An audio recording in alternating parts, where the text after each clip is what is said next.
अस्सलाम वालेकुम गाइस। आज मैं आपसे डिस्कस करना चाहता हूँ ज़िंदगी के चंद एक अहम अमूर्स। आप देखिए हर तरीके से अपनी ज़िंदगी को आसान बना सकते हैं। वो आप कहेंगे वो कैसे?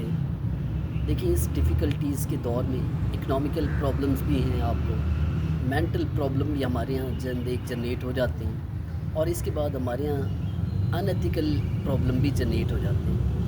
अब मैं ज़रा सिंपल सी बात ये करना चाहता हूँ, how we can solve this problem. अब देखिए हर इंसान का मेथड या मेथडोलॉजी या एम या एजेंडा डिफरेंट होता है। अब मैं ये जो बातें कर रहा हूँ शायद ये एक्यूरेट ना हो सकें, आपके लिए पॉसिबल ना हो सकें, लेकिन चंद एक बातें आपको ज़रूर फ़ायदा देंगी। वो किस तरीके से फ़ायदा देंगी?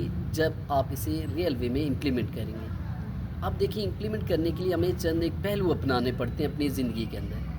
अब वो पहलू कौन से हो सकते हैं, ज़रा उन पहलुओं के बारे में आपको बताता हूँ। अब देखिए लेट मी सपोज़ आपकी ज़िंदगी में कोई प्रॉब्लम इनकर्ड हो गया, अगर आप उसके बारे में सोचते रहे या सोचो विचार पैदा करते रहे तो याद रखिएगा कोई फ़ायदा नहीं होना। आप कहेंगे ये कैसी बात है? देखिए सोचने के बाद जब तक आप उस पे एक्ट नहीं करते या अमल नहीं करते या उस पे कोई डेडिकेशन शो नहीं करते या उस पे कोई वर्क स्टार्ट नहीं कर देते तो याद रखिएगा मसाइल मसाइल तर होते जाएंगे। तो इसलिए कोई भी आपके यहाँ लाइफ में डिफ़िकल्टीज़ हों, सबसे पहले उन्हें सॉल्व करने की कोशिश एक्ट के थ्रू की जाती है। अच्छा दूसरी चीज़ आपके यहाँ financial problems, let me suppose आपकी ज़िंदगी में फ़िनांशियल प्रॉब्लम की क्राइसिस आ रही हैं, तो इसका सबसे बड़ा मसला एक आपकी एबिलिटी है। अब देखिए याद रखिएगा आपकी एबिलिटी एक दो दिन में परसू नहीं कर सकते या उसे इंक्रीज़ नहीं किया जा सकता या उसमें इजाफ़ा नहीं किया जा सकता।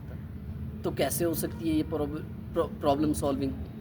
अब देखिए आइए ज़रा इस पे एक बहुत बड़ी डिबेट करते हैं। देखिए हर इंसान अपनी प्रॉब्लम्स खुद जानने के बाद इकोनॉमिकल कंडीशन को वे आउट देता है। अब देखिए याद रखिएगा हमारी ज़िंदगी का एक बहुत बड़ा जो अरसा होता है ना, वो जस्ट इस सोचो विचार में गुजर जाता है, मैं पैसे किस तरीके से कमाऊँ और कैसे स्टार्ट करूँ।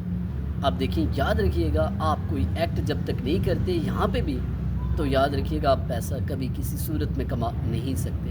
अच्छा एक चीज़ यहाँ पे हमें याद रखनी चाहिए, हमारे जो एम होते हैं, हमारे जो गोल होते हैं, वो हमने इतने बड़े ड्रा किए होते हैं, शायद हम वहाँ तक पहुँचते पहुँचते अपनी ज़िंदगी भी खो बैठते हैं। तो सबसे पहले ऐसे एम सेट करें जहाँ से आपका आगाज़ 10 रुपये से हो, तो आप आगाज़ स्टार्ट ज़रूर करें। ये ना देखिएगा मुझे हमेशा इतनी बड़ी अमाउंट पे जाना चाहिए या इतनी बड़ी जगह पे जाना चाहिए, इस स्केल पे जॉब करनी चाहिए नहीं। हमेशा एक स्टेप बाय स्टेप प्रोसेस को स्टार्ट करें, उस स्टेप के थ्रू अपनी ज़िंदगी को परसू करें। एक और इशू जो आजकल हमारी जनरेशन फेस करती है, वो सबसे बड़ा इशू क्या है?